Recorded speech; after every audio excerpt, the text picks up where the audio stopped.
अब मैं मध्य पाषाण काल मेसोलिथिक एज को आपको एक कहानी स्टोरी स्टाइल में समझाऊंगा ताकि कक्षा 6 से लेकर यूपीएससी, पीसीज, यूजीसी नेट तक हर कोई आसानी से समझ सके। चलिए कल्पना करते हैं कि हम आदिमानव अर्जुन के समय में जा रहे हैं। कहानी जब पत्थर ने बोलना सिखाया, मध्य पाषाण काल की कहानी। बहुत समय पहले की बात है। धरती पर हिमयुग आइस एज खत्म हो रहा था। बर्फ पिघलने लगी, पेड़ पौधे उगने लगे, नदियां बहने लगी और मौसम थोड़ा गर्म हो गया। अब जंगलों में हिरण, जंगली भैंसे, खरगोश और पक्षियों की भरमार थी। हमारे नायक अर्जुन एक युवा शिकारी था। वह अपने परिवार के साथ गुफा में रहता था, किसी भीमबेटका जैसी गुफा में। सुबह होते ही वह अपने दोस्तों के साथ शिकार पर निकलता, कभी तीर चलाता, कभी मछली पकड़ता। लेकिन एक दिन उसे महसूस हुआ, बड़े पत्थर के औजार भारी हैं। इन्हें लेकर भागना मुश्किल है। छोटे पत्थर का जादू।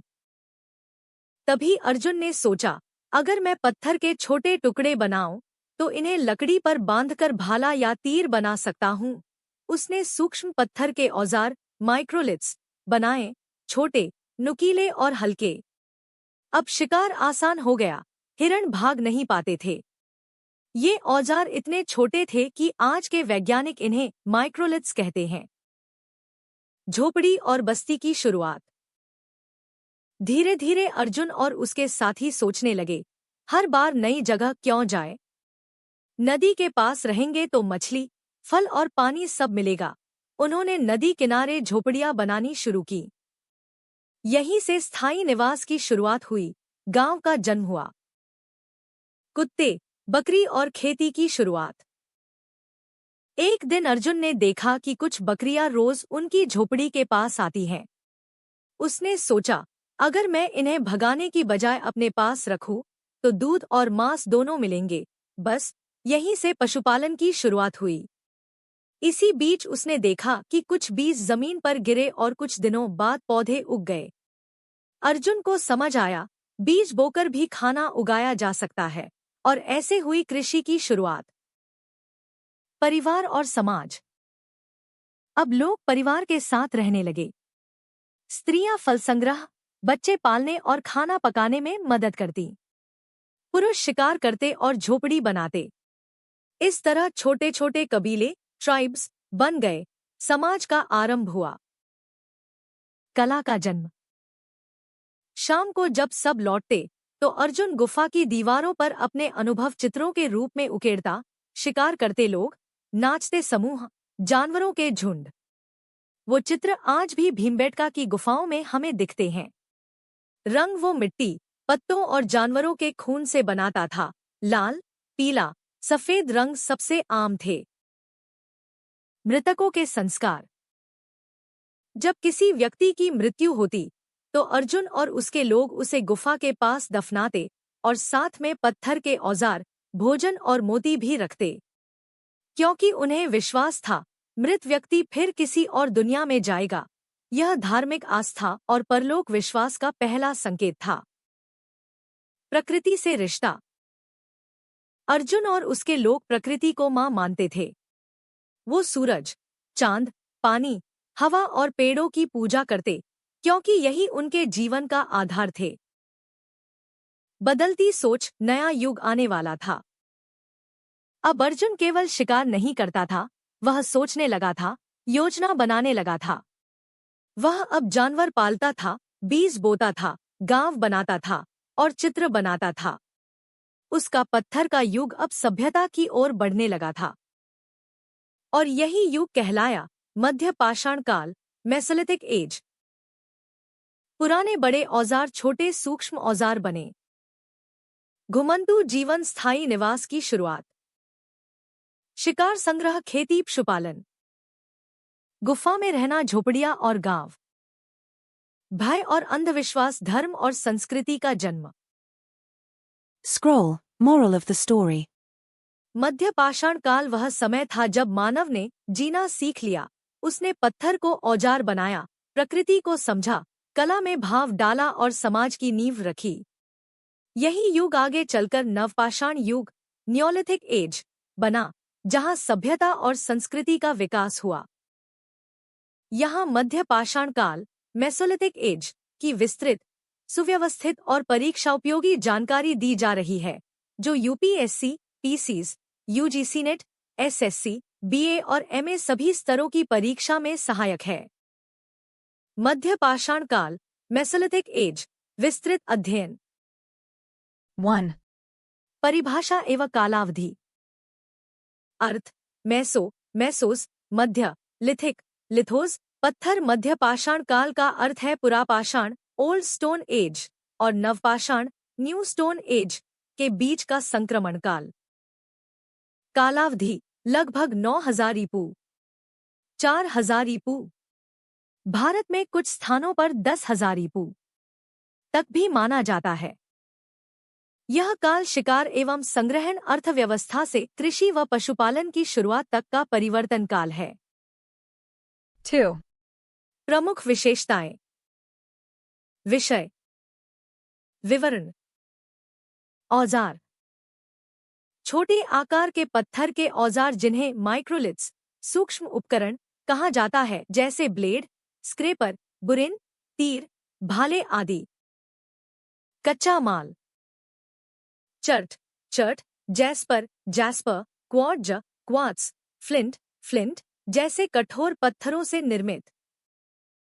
तकनीक: लीवलॉइस और प्रेशर फ्लेकिंग तकनीक से औजार बनाए जाते थे। आवास: अस्थायी झोपड़ियां, गुफाएं, पत्थर के आश्रय स्थल। खानपान: शिकार, मछली पकड़ना, फल फूल, बीज संग्रह, धीरे धीरे कृषि व पशुपालन की शुरुआत। पशु: मवेशियों का प्रारंभिक पालन, विशेषकर कुत्ता, बकरी, भेड़ आदि। कला: गुफा चित्रकला का विकास, भीमबेटका जैसे स्थलों पर रंगीन चित्र, लाल, सफेद, पीले पाए जाते हैं। संस्कृति: प्रारंभिक सामाजिक संगठन, समूह जीवन, मृतकों का अंतिम संस्कार, धर्म का आरंभिक रूप। 3. औजारों की विशेषताएं। आकार में छोटे, 1-5 सेमी, तेज धार वाले। लकड़ी या हड्डी पर लगाकर भाला, तीर या चाकू बनाया जाता था।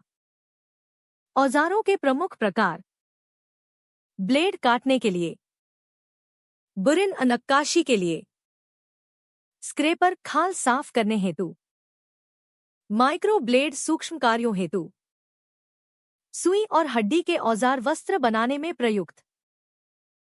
4. भारत में प्रमुख मध्य पाषाण स्थलों की सूची। क्षेत्र: प्रमुख स्थल। विशेषताएं। मध्य भारत: भीमबेटका, आदमगढ़, बगोर, लंगनाज। गुफा चित्र, माइक्रोलिथ, मानव निवास के प्रमाण। राजस्थान: बगोर, भीलवाड़ा, तिलवाड़ा, बाड़मेर, बासद। पशुपालन व कृषि के आरंभिक प्रमाण। गुजरात: लंगनाज, मृतक दफनाने की परंपरा, हड्डियों के औजार। उत्तर प्रदेश: सराई नाहर राय, महादेवनगर, डैमडामा, प्रयागराज। प्रारंभिक कृषि व भोजन भंडारण। दक्षिण भारत: बेलन घाटी, कुरनूल गुफाएं। हड्डी के औजार, चित्रकला।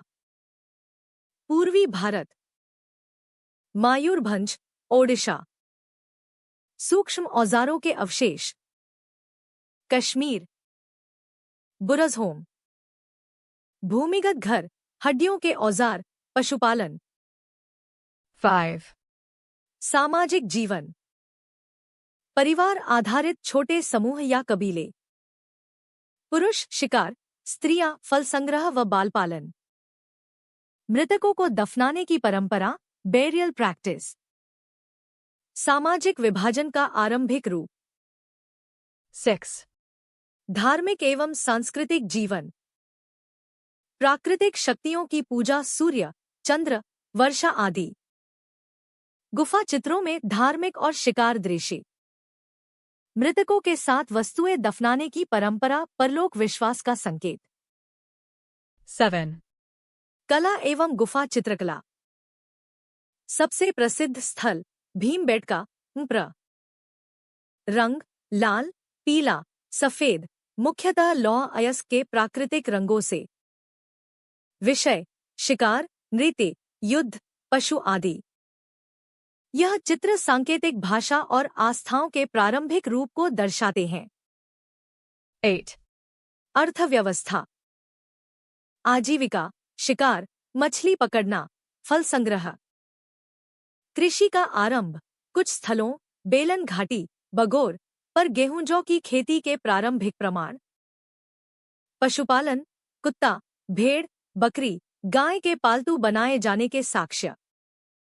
विनिमय, बाटा वस्तु विनिमय की आरंभिक प्रक्रिया। 9. पर्यावरण एवं जलवायु। जलवायु में उष्णता व नमी बढ़ी, हिमयुग का अंत हुआ, वनों का विस्तार हुआ, पशु व वन्य फल अधिक मिलने लगे।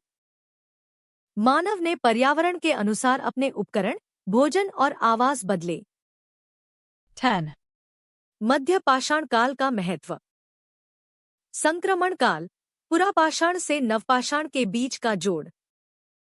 तकनीकी प्रगति, सूक्ष्म औजारों का प्रयोग। आर्थिक विकास, कृषि व पशुपालन की शुरुआत। सामाजिक विकास, स्थायी बस्तियों का आरंभ। धार्मिक विचार, परलोक और प्रकृति पूजा के विचार।